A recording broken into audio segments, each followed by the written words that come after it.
Good morning and welcome. So today we are very happy to have Professor Stephen Louie from UC Berkeley to give us this lecture.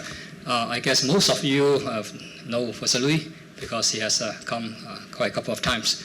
Just in case you don't know, Professor Louie actually got his undergraduate degrees and PhD at UC Berkeley, and then he became a professor there. And he has a very long list of prizes, which I probably don't have time to tell you all. He has a very broad interest. So he is in condensed matter physics, computational physics, surface science, nanoscience, and so on. And for his work in nanoscience, he got the Richard Feynman Prize in nanotechnology, and for his surface science, he got Davidson Germer Prize. And for computational physics, he got the APS Raman Prize. He's a member of the American National Academy of Science and also a member of the AAS. So without further ado, let me ask Professor Louie to tell us something about the fascinating quantum world of 2D materials. So Professor Louie, please. Thank you very much. Could you hear me? Good. So I'm very happy to be able to give today's lecture also. Let me see, where's my pointer here? So it's always very nice to come back to Hong Kong and meet old friends and new friends and set up collaborations and so on. So what I would like to do today is tell you about some of the recent work that we have done in the area of 2D, atomically thin 2D materials. As we all know, materials has played such a significant role in the development of human history that we, in fact, name major periods of history by materials. This is a figure that I stole from the materials department of Loughborough University in UK, which shows the different ages that we label according to materials that has significant influence on the development of history, going all the way from the Stone Age to the Industrial Revolution to the present date. So as you could see, that this really illustrates how important discoveries of new material and the associated technology that go with it have influenced human civilization. And of course, nowadays, we are talking about the plastic age, silicon age, and nanomaterial age. Of course, these are very important materials that help development of modern society. So in today's talk, I'm going to focus on looking at some nanomaterials. Nanomaterials, as you know, are materials with structure that, at least in one direction, that's in the nanos scale. So in terms of nanomaterials, we have kind of zero-dimensional systems that includes clusters, nanoparticles, quantum dots. And then 1D material systems like nanotubes, nanowires, nanorods.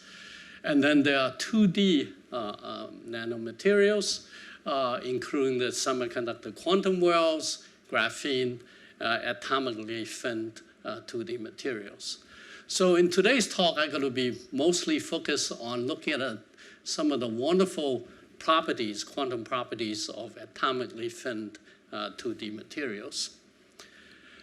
As you probably all know, this is a quite exciting field in the last few years. It has attracted a lot of attention. There are quite a bit of new science came out of this area of research, and then there are, of course, promises for applications. The most well-known example of atomically thin 2D material is graphene, which is basically a single layer of graphite. And of course, in the nature, there are many layer materials. In fact, researchers nowadays are able to make 2D materials out of many of these 2D layer materials, bulk layer materials. So I just listed some of them here. There's a class called transition metal dicarbonate compounds. And those are layer materials that have more than one sheet of atom forming a layer. And this set of material can be made into monolayer, few layers samples, and they can be semiconductors, metals, superconductor, and so on. And then, of course, you have the big gap insulators like boron nitride, which you could also make into a layer material. Other systems like iron selenide, also very interesting. Iron selenide itself is a layer bulk superconductor with a transition temperature about 7 degrees. But if you thin it down to a monolayer and put it on top of a particular substrate, you could enhance TC by almost a factor of 10. And then very recently, the discovery of magnetic 2D materials. So what I'm going to tell you about today is basically examples of some work we have done on graphene, the transition metal dicarbonate systems, and a very recent work on magnetism in 2D materials. Of course, this kind of homogeneous 2D systems by itself is very interesting, but you can imagine you could stack them together to form new systems. And when that happens, you might be able to get a brand new system with unexpected properties. So in fact, researchers in the field has been beginning to work on this kind of system with very promising results. So what I'm going to talk to you about today is mostly the transport and the optical property of quasi-2D materials. Because of the size and restricted geometry of this material, the behavior of 2D crystals are strongly influenced by quantum confinement, enhanced many electron interactions, reduced dimensionality, and symmetry effects. And this kind of effects often lead to novel properties and phenomena, which themselves also quite often can lead to useful applications, such as in optoelectronics. Another remarkable feature about 2D systems is that, as you will see, their property can in fact be tuned quite easily through external manipulation, such as gating and environmental screening effects. So here's the outline of the lecture. I will begin with some very basics. Since this lecture is supposed to be more general, I'm going to apologize to the experts right now, because there are many very basic stuff that I would like to make sure that the audience is on the same page. Then we're going to talk about the photophysics of quasi-2D crystals, and then discuss a very new thing that we discovered, that is topological phases in graphene nanoribbons. And then another new thing that we have discovered, which is the optical selection rules in 2D crystals, because of certain features, so-called topology of the electronic band, can lead to very different optical selection rules from that what you learn in standard textbooks. Then I talk about tunable 2D magnetism, and if I have time, I'm going to talk about some weird transport phenomena, so-called electron supercollimation in 2D direct fermion system by applying a 1D disorder potential to it. So let me begin with some very basics. So we are looking at crystals, as you learned from your solid state physics book. The electronic state in the crystal, in fact, are extended propagating states. And those states are labeled by a wave vector, a good quantum number, and then another quantum number. So the energies of the states are then labeled by index n and this wave vector k. So when you plot it out, the energy band structure, then you would have bands of Lau states and then band gaps. And if the band gap, if the Fermi level is in the band gap, then you have a insulating material. Now that comes from crystalline periodicity, and if you look at the bulk states, then the distinct states can only exist in a finite region of K space, and that's called a Brillouin zone. And in fact, a Brillouin zone, you think about it, is really a compact geometric object, and that's an important concept we're going to come back later when we talk about the topology of the electronic bands.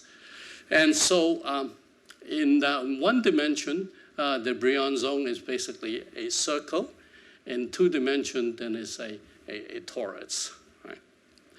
Another thing I want to mention is, of course, in a material, you have very strong interaction between the particles, in particular electrons. So in fact, that you need to get a quantitative and sometimes qualitative understanding of the property of materials, you really need to use field theoretical many-body techniques. And for moderately correlated electron systems, this kind of problem may be solved numerically from first principle using many-body perturbation theories. So for example, the so-called GW or GW beta salpeter equation approaches. I won't go into the details, but this will be the kind of approach we could use to look at the optical properties of materials. So let me begin with some discussion on the interactions, electron-electron and electron-hole interaction in quasi 2D or 1D systems. Now, as I already mentioned, because of restricted geometry, we have enhanced Coulomb interaction. However, there's another feature about 2D system which is not so well known, is that you could have very strange and strong spatial screening in this kind of system. And I illustrate this with a cartoon here. Suppose this is your 2D material with a thickness given by small d, and I look at 2 charged particles in this system and see how they interact. When they are very close to each other, there is no screening because there are no particle in between. But as they get further apart, then the particles in the system will start, the electron in particular, will start screening this interaction. But if the 2 particles are very, very far apart, then you see that the field lines actually go outside of your sample. So there's no screening again, unlike in the case of bulk material. So for example, you look at the effective dielectric screening as a function of distance. In a bulk material, it would start with 1 and then very quickly build up to a value, a constant for insulator, after a few bond lengths. So that's what you have. But in a 2D system, in fact, it has a curve look like this. It peaks at certain value, and which is related to the thickness of the sample, but then they come back to 1 again. So that's very, very important feature of 2D systems. And a 2D system cannot exist in isolation. You have to put it in some environment. For example, if it's on a substrate, then you see the field line go into the substrate.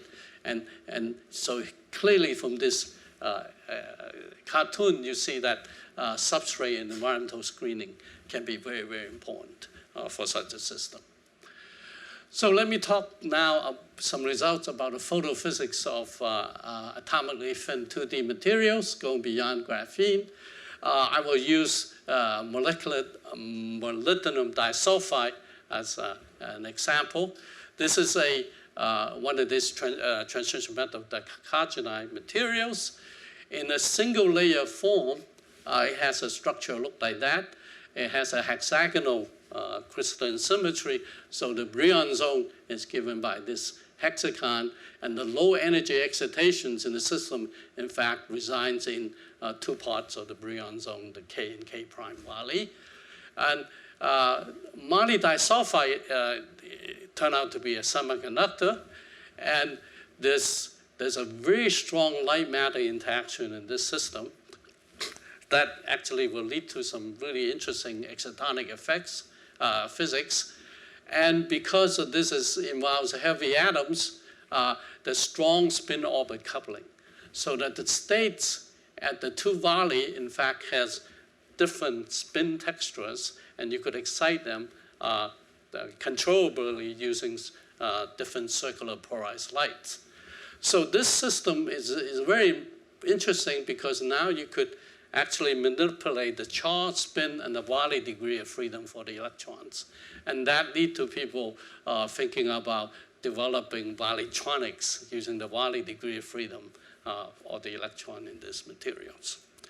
So what I want to show you about is some of the novel features of the optical properties of this material. So this is the band structure of moly disulfide. It's a semiconductor with a direct gap at K, the K valley, the similar feature at the K prime valley. The top of the valence band is split by spin-orbit interaction. And then you're looking at this kind of band structure, you see that there are different type of interband transition that are involved. And if you look at the absorbance of a monolayer moly disulfide, then you have such a calculated results. If you neglect electron-hole interaction, then you have this curve, this red curve here. That the onset here corresponds to this A transition, interband transition. Now, if you include electron-hole interaction, then you get a completely different absorbance spectrum. This is a percentage in absolute value.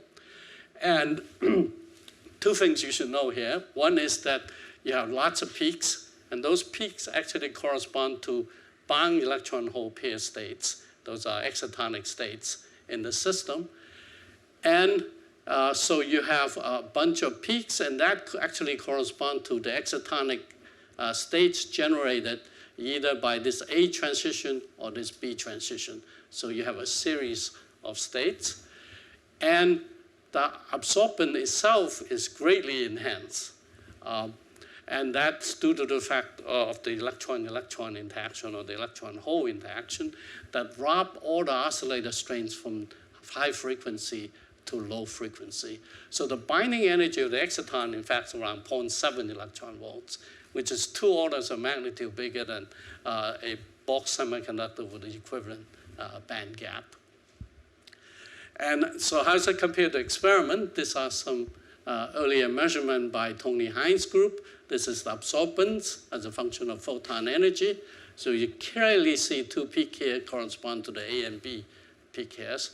Those are the ground state excitons correspond to these 2 sets of transitions. And then there's a large absorbance background, which correspond to the higher energy excited excitonic states. One might ask, there's some discrepancy between the measured result here and the calculated result here. It turns out that we have neglected one thing in the calculation, which is electron phonon or electron vibrational mole interactions. And that would broaden out all the states. And when you include that, you see that you have really quite good agreement between theory and experiment. One thing I would like to point out, I already mentioned, is that the absorbance is quite large. That is, for one monolayer or moly disulfide, you could actually absorb about 20% of the light going through. So for comparison, if you look at bilayer graphene, the absorbed light would be 5%, and the same thickness of silicon will give you 0.02% of light. So this is huge, and that comes from many-body interaction, the electron-hole excitation. And in fact, our predicted peak C has also been seen recently in experiment. So let's look at some of the excitonic states more carefully. So what I plotted here is the excitons associated with one particular transition, the A transition. So you see that there's a ground state exciton and then a whole bunch of excited state excitons. Just like the Ripert series, I could label them according to some good quantum numbers. So this is the 1s state, 2p, and 2s, and so on. And if you look at the wave function of the excitons are basically just linear correlated combination of electron hole, free electron hole excitations. So in K-space, this given by this coefficient, and you could plot it out, and it will give you the symmetry of kind of hydrogen-like states. And this wave function, in fact, is quite localized in K-space to within 3% of the Brillouin zone. So that means that this state is actually very extended in real space. So even though the binding energy is really strong, this is still what we call a Wannier exciton. That is a very extended object compared to the spacing of the lattice, the lattice constant. Another very interesting feature is that suppose I try to construct a hydrogen-like model, like what you learn in a textbook, to describe the electron hole bound pair. That is taking the effective mass of the electron and hole and then assume as some dielectric constant for the screening the interaction. Then you will see that this kind of spectrum, which is completely different from the ab initio many-body calculated spectrum. And the reason for that is this strongly spatial-dependent screening that I discussed a few minutes ago. What happened is that the S states has certain extents in terms of wave function, and it sees this big screening peak here, but the higher energy states are more extended. So in fact, the screening they see in between the electron and hole, in fact, is much, much reduced. So effectively, the higher energy states sees a stronger electron-hole interaction. So that pulled down all the states from this Ripert series to what's seen in the ab initio calculation. And furthermore, the 2p state is more extended than the 2s states. So that splits this degeneracy in the hydrogenic model so that the higher angular momentum states, in fact, has lower energy than the lower angular momentum state. So this is quite a counterintuitive result. And that all comes from this very interesting spatial dependence on screening. And in fact, some of these states are dark, that is optically inactive, and others are bright. And I'll predict that dark excitons and this reversal of quantum level order has been seen experimentally by Xiang Zhang's group at Berkeley using two photon spectroscopy. I mentioned that substrate or environmental screening is also very important, so let me illustrate that here. Suppose I consider a monolayer moly disulfide and look at and put a point charge in it and look at what's the difference between having a substrate versus not having a substrate in terms of how this point charge potential is being screened. And what you see is the difference is given by this induced charge due to the substrate. So this is a highly non-local screening effect that comes from the fact that screening in general is non-local and frequency dependent. And in order to get this right, you really have to accurately calculate the momentum and frequency dependent screening in the combined system. As a consequence of this is that for many systems, substrate or encapsulation of substrate of the sample by substrate and the cap layer can strongly modify the property of 2D system. For example, it could renormalize the band gap by more than 50% in some systems, and it could change the exciton binding energy by a factor or 2 or more. Even more interesting is that this kind of system, 2D system, also has plasmon modes, and substrate screening can change the energy and the dispersion this kind of modes by a huge amount, and that could be a very interesting possibility as a knob to turn for application, plasmonic application of the 2D materials. Now let me turn to graphene nanoribbons. You know, graphene doesn't have a gap, so in terms of application, that's not very interesting. One way to generate a gap is to confine the electrons. For example, cutting graphene into a ribbon, that you could confine the electrons in this direction, you would introduce a gap. And of course, there are different ways of making graphene nanoribbons, cutting it.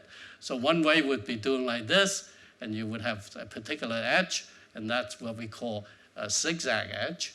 Another way to do it is cut it like this, and then you have a different edge. That's called armchair nanoribbon. It turns out that all ribbons, graphene nanoribbon, because of the quantum of confinement effect, are semiconductor with very interesting predicted electronic and magnetic properties. When we first look at this kind of system, it's really ideal models for theorists to play with. And about 10 years ago, when we first did this, it's very hard for experimentalists to make such ribbons.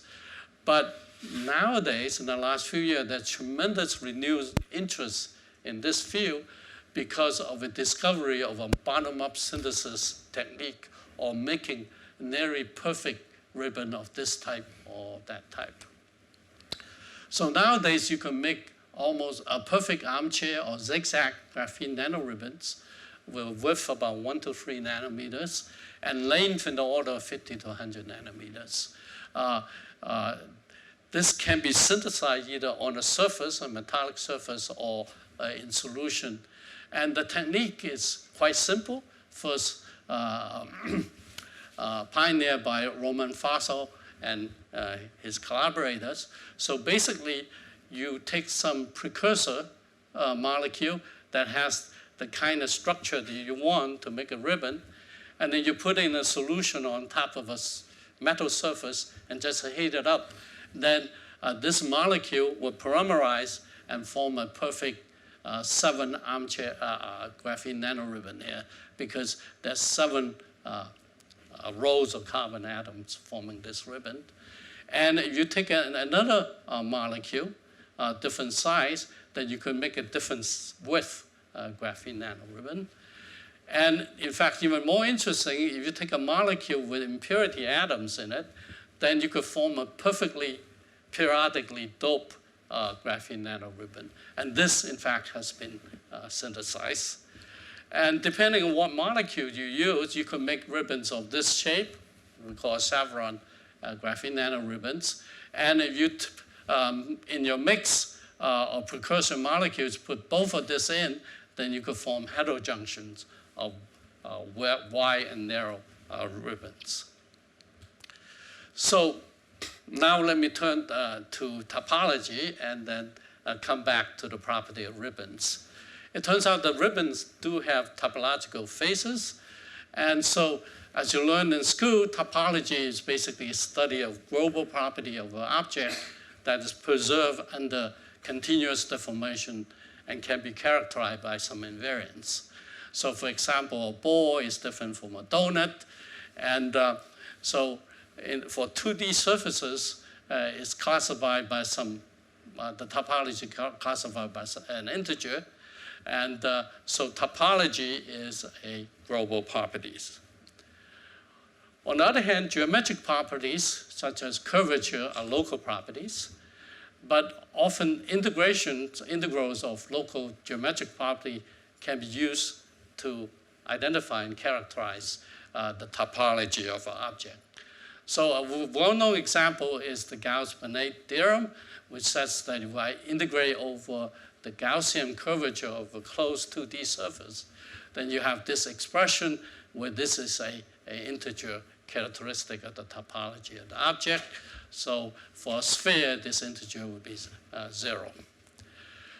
Now, for the topology of electronic states for crystal, the role of local geometry is now given by another quantity called the Berry connection. Remember I said in the beginning, the Brillouin zone is a compact geometric object, so we could apply this kind of concept to it. And instead of the curvature, we're going to look at this Berry connection, which is just given by the periodic part of the Bloch's theorem, Bloch's function. So in fact, the study of non-trivial topology of Bloch bands in the last decade or two had led to a much deeper understanding of a lot of physical properties in condensed matter, including protective boundary states, the integer quantum Hall effect, new phases of matters, and so on. The Nobel Prize in 2016 was in fact given in this field. And in 1D crystal, you could have symmetry protected topological phases, and those are characterized by the Berry's phase that acquired by the electron as it traveled through the 1D Brillouin zone, which can be characterized by an invariant. We call that a Z2 number. It can be equal to 0 or 1, given by this expression, where gamma here is the Berry's phase, or the so-called Zach phase of the electronic states for all the occupied bands. So you could think of dividing up the 1D crystal into trivial electronic phase that would correspond to the electronic states have no twists as it go across around the Brillouin zone, or Z2 equal to 1, which is a non-trivial phase, which you could think it's almost like a Mobius strip where the wave function is twisted as it go around the Brillouin zone. And so what we have discovered in the last year is that all graphene nanoribbons with spatial symmetry holds symmetry-protected topological phases.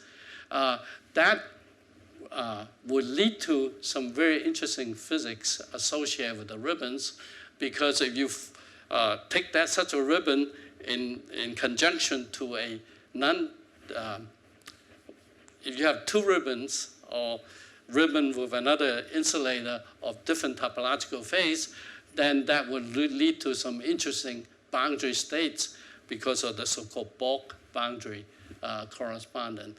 That is, if I start with a topologically non-trivial phase, like having a Mobius strip, and then connect it to a phase which is like a regular strip, then the system has to, the system has to unwind this twist somewhere, and right at the boundary, you have to break the system, and since both sides is an insulator, then right at the boundary, it has to have a metallic state. So that's what this bulk boundary correspondence means. So as a summary, our main finding for the graphene nanoribbons are that they are large gap, band gap material with non-trivial topological phases. The gap could be as large as 1 electron volt, and it's protected by the symmetry of the system, and it had nothing to do with spin-orbit coupling, like in normal topological insulators. And this Z2 can in fact be changed by having different terminating unit cells, because that would change the Berry's phase of the electronic states.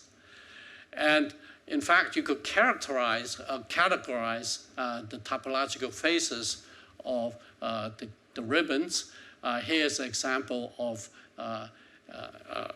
armchair graphene nanoribbon of a certain width given by this number n, which just corresponds to the number of row of carbons.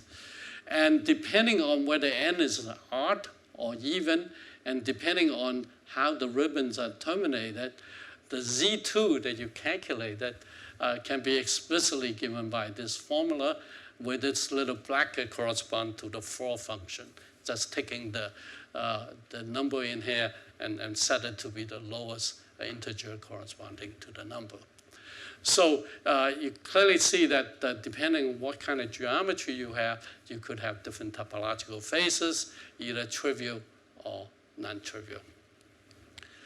So that led to some quite interesting physics. For example, if I take a 9 armchair ribbon and join it with a 7 armchair ribbon like this, you could join it in 2 different ways. Either do it like this, so you have a straight edge here. Then if you calculate what Z2 for these 2 segments is, it's equal to 1 on both sides. So the 2 segments are topologically equivalent. There should be no interface states. But if you just take the same segment and then shift it up by 1 row and joining the junction in a symmetrical way, then what you see is that the unit cell that corresponds to this termination has changed from here to there. And the Z2 that you have come up using, say, the formula that I derived last slide, then here Z2 is equal to 0, Z2 equal to 1. And in fact, you now have a junction of topologically inequivalent segments, and there should be 1 interface state, and that's the state that is given here for my explicit calculation. And if you look at a segment of this kind of ribbon in vacuum, then of course the end here joined with the vacuum is topologically trivial, and this particular ribbon has Z2 equal to 1, so that dictates that there should be an end state right here. And that's from the DFT calculation. And in fact, this kind of end state has been seen experimentally in scanning tunnel microscopy measurement. You could look for this kind of end states. In fact, people have seen end states for exactly this kind of ribbon before, and however, they were not interpreted in terms of this kind of topological concepts. Another interesting example would be to take a pristine ribbon and then join it with the same ribbon but periodically doped by some dopant. I already showed you that this can be made and has been made in these 2 papers. And what we find is then on this side, Z2 equal to 1, on this side, Z2 equal to 0. So that dictates that you should have a protected interface states. And that's very interesting because this ribbon is almost exactly the same, except that it's just doped by periodic dopants. And that lead to a change in the topology of the states or the bands and lead to a protected 0 energy state in the band gap. And in fact, what we find that this kind of states are very robust spin centers, and because it costs you quite a bit of energy to put a second electron onto the state. And you have 2 of those junctions nearby, then in fact the interface states are anti-ferromagnetically coupled with the neighboring junction states. So this is very interesting because you could form such a superlattice that you're going to have an interesting quantum spin 1/2 chain with tunable coupling strength, because just by changing the width, the length of one of this ribbon in the superlattice, you will change the coupling strength. So this is one calculation we did where we have a superlattice of pristine and boron dimer doped graphene nanoribbon and look at the coupling between the junction states, the magnetic coupling, as a spin coupling as a function of the distance. And what you see schematically is this. The spins are coupled antiferromagnetically, and say the coupling strength through the pristine segment would be given by J of P will be a function of the distance. And this is what we have seen from the calculation, that this strength, coupling energy, in fact, exponentially decrease because of that direct exchange interaction.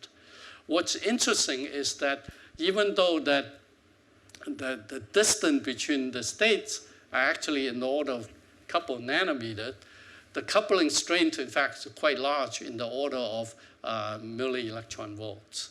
So that is very different from atomic spin coupling, say in an atomic chain. And this is because these are interface state. They actually have quite extended wave function. And in fact, this is going to give you a quite interesting system, because if you can imagine taking such a quantum spin 1/2 chain and put it on top of a normal superconductor, that would lead to possibility of observing Majorana fermion end states on one of those systems. So we're encouraging experimentalists to try to look for that here. Another kind of superlattice you could form is the example I gave before, the 7-9 junction, symmetrically joined. If you flip this over and then join them together, you could form a superlattice of this form. And then you have the interface state here interacting with the interface state here, and a supercell or the superlattice would be this unit here. So you would have two kinds of coupling between the junction states to this wide region or to this narrow region. Since a narrow region has a bigger band gap than the wider region, you would expect that T1 to be much bigger than T2. And that would lead to two topological origin bands in the band gap. And that's at least the theoretical prediction. And in fact, my colleagues at Berkeley, Mike Cromie and Felix Fischer, indeed was able to make this system after we did the prediction. And this is the system that they have made through this precursor technique. Here is the Y part and has a narrow part. These are the STM images.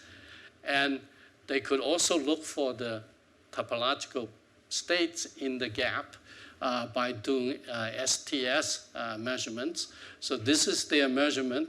Indeed, they see two peaks in the gap with wave functions corresponding to these images. And this is our theoretical prediction with wave functions very similar to this. So this concept of topologically induced states and they forming band in the superlattice is confirmed. Now let me turn to another topic related to topology and two-dimension, is that very recently we've shown, this is in fact had not been published, that non-trivial band topologies in two-dimension in fact can lead to geometrically new optical selection rule in the excitonic or photophysics of 2D materials. So let me remind you what the conventional selection rule for excitation of excitons in a semiconductor are. Again, you could think of the exciton wave function as a linear combination of free electron hole pairs. And in standard analysis, what you find is that the optical strength, the intensity for transition to one of these states, labeled by YS, is given by this expression, where A is the envelope function, and this part is just the interband transition matrix element. And the conventional optical selection rule is the following. If you have dipole-allowed semiconductor, like gallium arsenide, then the optically active excitons are S-like. So they're 1s, 2s, 3s.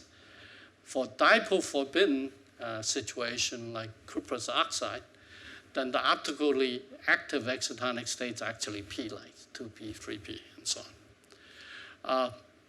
What we find that this is not true in two-dimension. In fact, I'm going to show you a few examples. This is looking at few-layer graphene. if you put graphene, monolayer graphene on boron nitride, in fact, you could open up a gap. And you have bilayer graphene in a applied electric field perpendicular to it. It could also open a gap. And so it's true for trilayer graphene. Now, all these systems are dipole-allowed systems. That is, the optical transition from the valence band to the conduction band is dipole-allowed. However, there's a new twist in this kind of system in 2 dimensions. All the system, the wave function near the band extremum are in fact multi-component wave functions because there are more than one atom per unit cell. And if you think of that wave function in terms of the component in terms of a spinner, then the spinner actually rotates around the band extremum. And this kind of multi-component wave function, you think it the right way, will introduce a non-zero winding number for the spinner to go around the wave function in 2 dimensions. And this turned out to be a topological invariant for the system, and that will lead to new selection rules. So here is what we find is that if you again start the analysis by just looking this standard expression, and in 2 dimensions, the most natural thing to look at the transition dipole matrix element is to decompose into 2 independent components, one for right circular light and one for left circular light, and then arbitrary one with just a linear combination of the 2. Now, if you look at this matrix element, it's a complex number. So it has a magnitude and a phase. So you could think of it as a vector field in 2 dimensions, right? So a vector field in 2 dimensions can have non-zero winding numbers. For example, here the winding number would be equal to 1, and this would be related to the Poincare indices in the differential geometry in 2 dimensions. And what we find is that the selection rule for optical transition in 2D semiconductors is that this transition amplitude would be equal to 0 unless the angular momentum quantum number of the exciton is equal to minus times the winding number of the interband transition matrix element. Okay.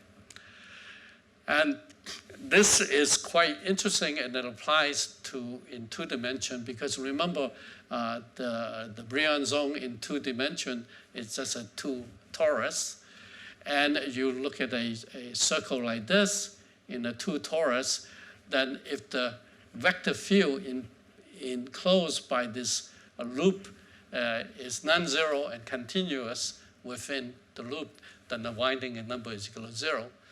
But if the vector field becomes 0 somewhere within the loop, then this is what we call a Poincare critical point, and then L is a non-zero integer. So for the 3 cases that I showed you earlier, monolayer graphene on boron nitride, bilayer graphene in the field, and trilayer and graphene in the field, then in fact for the optical transition matrix element for right and left circular polarized light, in fact, can have very non-trivial winding numbers. And having those winding numbers will then lead to, lead to very interesting selection rules for optical transitions. For example, in these 3 cases, they are all dipole-allowed interband transition matrix systems. And for monolayer graphene gapped, only the S states are allowed. But for bilayer graphene, both S and P are allowed, but the P one is in fact more optically active than the S one. And then for the trilayer graphene, you could have the P entities active. The P's are less active but the Ds are more active here. So what you have is then, because of the non-trivial topological property of the bands, the selection rules are completely different. And then you also have different circular polarized lights that allow you to optically excite to one of the exciton states.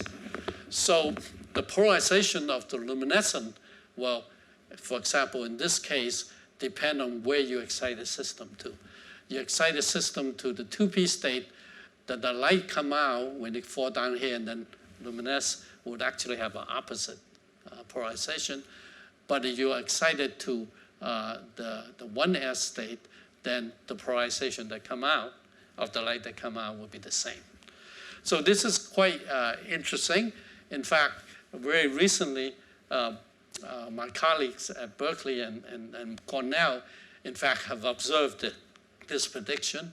This is the case for the bilayer graphene, where we have predicted that the P light excitons should be very bright, but the S light one should be weak.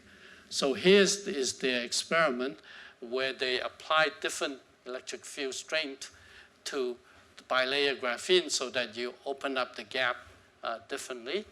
And then they observe in the photocurrent measurement 2 peaks. One corresponds to 2p and one corresponds to 1s. So you have this very interesting situation. Both the S and P states are excitable. Even though it's dipole-allowed interband system, it's the P state that's strongly excitable than the S states. And that paper just has been accepted to science. And in fact, our theoretical calculation agree very well, even in terms quantitatively, the observation. For example, here is our calculation for external field of 1.3 volts per nanometer. And this is the experiment correspond to 1.37 volts per nanometer. And you see that the separation between the 1s and 2p and the relative amplitudes agrees very well with experiment. And you could really only understand this kind of property by understanding the topology of the electronic bands in the system.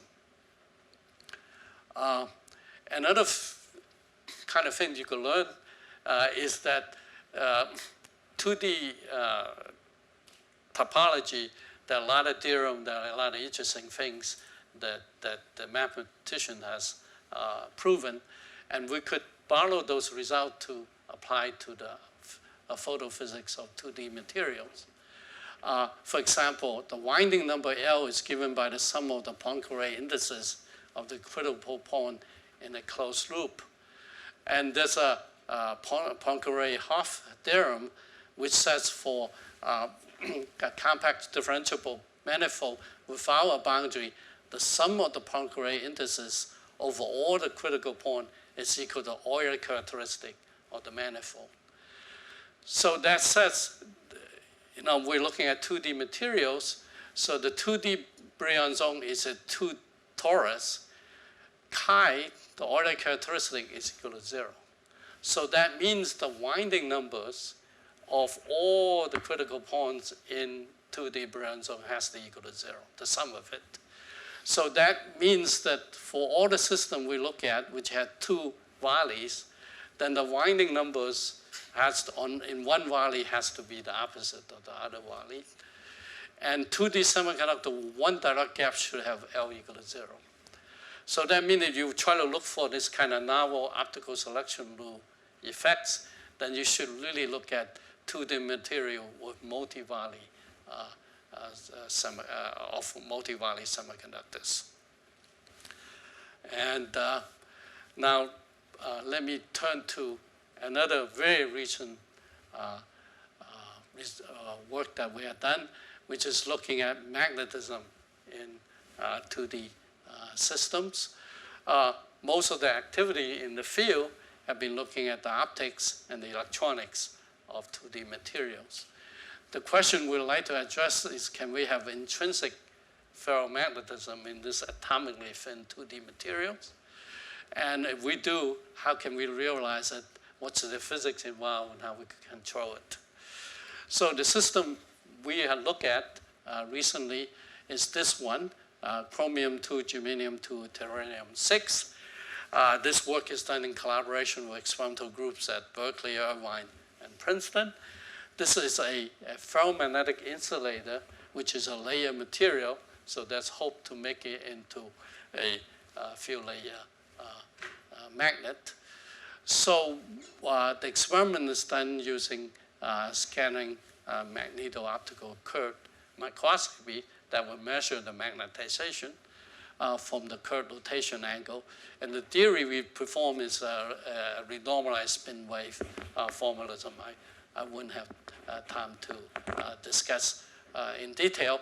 But what we do find is that indeed intrinsic long-range magnetic order exists in this material.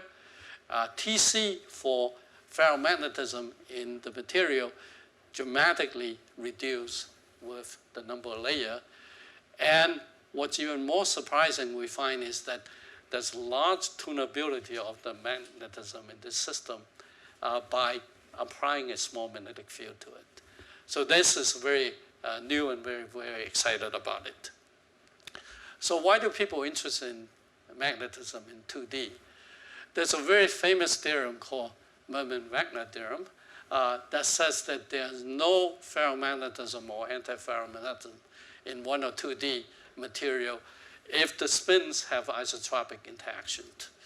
And the physical reason for that is that the spin waves in this kind of system start from energy 0, and thermal fluctuation of those spin waves in reduced dimension will completely destroy magnetic order. Okay. Now, however, this theorem has a big caveat, a big assumption, which is that you have isotropic interaction. If you introduce anisotropic spin interaction, then a gap will open up in the spin wave spectrum. That would suppress fluctuation, and that could lead to magnetic order. So what we find, both in theory and the experimental measurement, is indeed magnetism could exist even down to 1 layer because there's some intrinsic anisotropy in the spin-spin interaction. And the physics behind this is quite simple. If you look at the magnon, the spin wave density state, because you're in 2 dimensions, the density state is a step function. And if it starts from 0, the Bose-Einstein occupation of those states diverges at any given temperature, so you destroy magnetism. But if you have anisotropy, you work out the theory, then it opens up a gap, and then the occupation of the state remains finite, and you don't destroy magnetism below a certain temperature. Now, when you have multi-layer system, then it turns out that you have the density state now steps like this, and each one is reduced per, say, atom from that of a single layer. So the fluctuation is even smaller in the multi-layer system. And then in the bulk system, infinite layer, the density state even becomes smaller. So that explains why you have in the bulk quite high TC and then dramatically suppressed to low TC. And that leads to some interesting physics because in 3D, the transition temperature for magnetization having a long-range order is due to exchange interaction, and that usually very large in the order of a few hundred Teslas. But in 2D, what determines TC is really the anisotropic. And the anisotropic energy usually is due to spin-orbit coupling, and it can be very small. So if you could change the anisotropy by applying an external magnetic field to it, you could change this TC by a huge amount. So schematically, what you would expect is magnetization of function of temperature. For external field equal to 0, you might have a curve like that. But if you apply a field to it, to increase anisotropy, you could increase it. So in fact, that's what we observe. This is TC as a function of some external applied field for 1, 2, 3, 6, and bulk. In the bulk, as you could see, the external field hardly could change TC at all. But in a few layer system, let's focus on a 6-layer system, you see that you could dramatically change TC by order of magnitudes, right? The dots are the experimental data. This is our theoretical calculation. So you see that this can be a very important phenomenon to use for controlling magnetism and possible application for this kind of 2D magnetic systems. So I think I'm running out of time, so I will skip this portion on electron supercollimation. In fact, this work is actually, part of this work is actually done in collaboration with Professor Chi-Ting Chen and QZ Zhang here. So you want to learn about it, you could talk to them locally. So let me conclude by showing this one slide, which is some take-home message of this lecture. I hope I convinced you that atomically thin 2D crystals are different and potentially very useful. There are novel properties which can be tuned by substrate or environmental controls. There's enhanced electron-electron interaction that lead to a number of interesting and novel physics. Environmental screening is central. In graphene nanoribbon, we have shown that they have 1D topological phases that may be manipulated for science studies and technological applications. We saw that there are new optical selection rule in 2D system with topological bands. There are also intrinsic and highly tunable magnetism in 2D. And of course, there are many other science and applications that I did not touch on, for example, electronics. And so let me conclude the talk by acknowledging my collaborators. All the calculations that I showed you are done by my very able graduate students and postdocs. Their names are listed here. And then we have collaborations with experimentalists. Most of them are experimentalists at Berkeley, but some elsewhere. And then for the last part, which I did not have time to show, done in collaboration with Professor Chi-Ting Chen and ZQ Zhang here. And our work was supported by Department of Energy, National Science Foundation, and the Office of Naval Research. Thank you very much for your attention. So maybe I start from one. For the sag phase, that determines the boundary mode between two ribbons. And the same rule if the ribbon gets bigger and bigger, so that it produces from dynamic. It will break down in some point. What happened is that the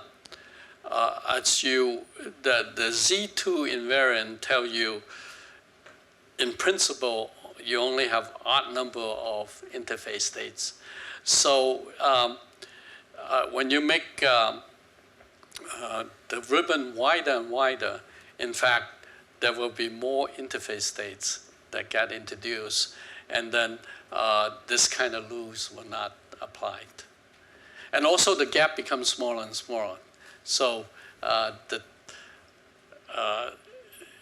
then those interface states become more sensitive to the environment.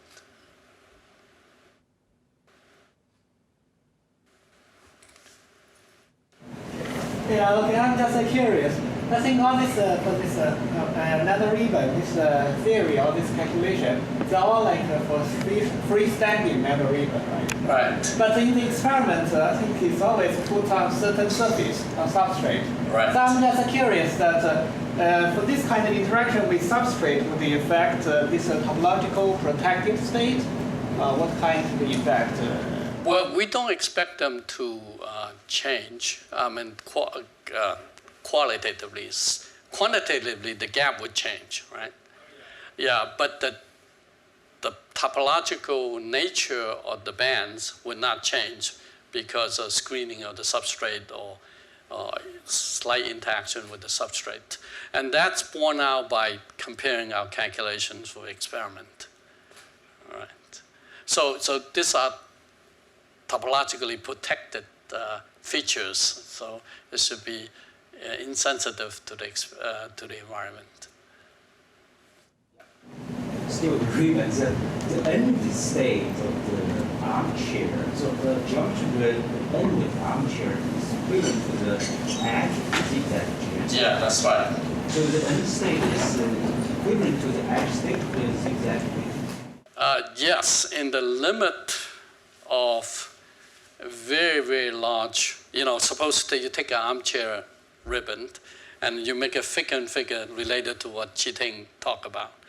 Then what's happening is that the number of edge states actually increases.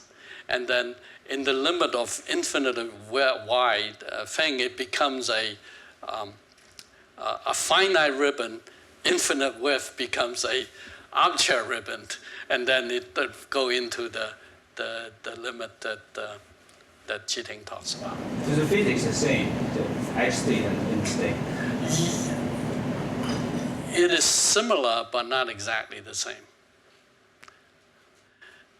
Very interesting point. I still have some questions for this ribbon, the topological environment. So I saw this topological environment is protected by some symmetry, right? It is dictated by the symmetry of the unit cell. So it's just like polyacetylene, which is the first 1D topological system. Whether you're cutting at a double bond or cutting at a single bond, it dictates the system in one of the two ground states. So in one case, there's an end state, in another case, there's no end state. So it's similar here. It's not protected by the possibility just from the unit cell. Yes, by the unit cell symmetry because it's related to the phase of the wave function. So having a termination edge that dictates what unit cell you need to choose, and that dictates the phase, the exact phase of the system. So this is protected by inversion symmetry, or? It could be mirror, it could be inversion. Like when you put it on the substrate, so the interaction will break this symmetry. Yeah, if there's strong covalent bond, it might break the symmetry. Then you're right. But if it's van der Waals kind of thing, which what happened in the experiment is you put ribbons on gold or silver, then it's the distance is like 3.4 angstrom. It's a van der Waals interaction. It doesn't change to first order. So another question I can really understand. So for the ribbon, so you mean the edge state is protected by the topological? No, the end state. For the isolated ribbon, we're talking about the end states. And then junctions, and naturally, it's only at the junction. Right?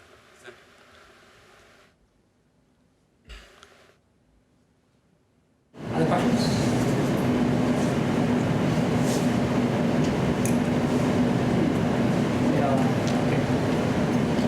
No questions, thank you, Mr. B. Thank you.